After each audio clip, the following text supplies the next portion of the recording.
The inspiration for the new Satin colours starts off as research at trend shows that we go to, whether it's in Milan, Paris, London, and we look at interior design, product design, all areas of design that give us a window into future colours and trends and finish.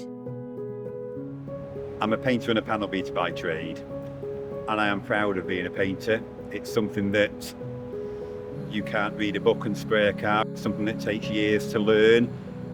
And when you look at how we process the cars in this area, it harks back to a different age, and it is so reliant on the skill and the passion of the colleagues and the care that they put in their work that gives us that end result.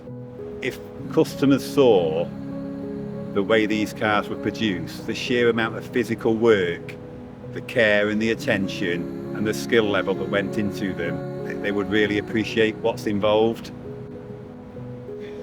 So to process a Satin car, it is incredibly labour intensive. It is 90% hand worked. It involves the car coming in a gloss condition. The car is then hand sanded and cleaned multiple times and masked and cleaned again, and then the lacquer is hand applied in 2 stages in order to achieve an even, uniform finish. The satin paint finish is unique because it scatters light rather than reflects it. It highlights the shape and the form and the styling lines of the car differently to how a gloss finish would.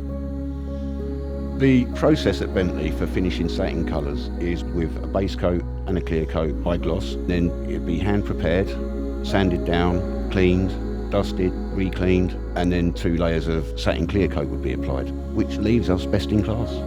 In order to achieve the required finish, all the vehicles are bought off by an independent production quality team who will thoroughly inspect that car to make sure that every single panel and every single surface of the panel is to the required standard.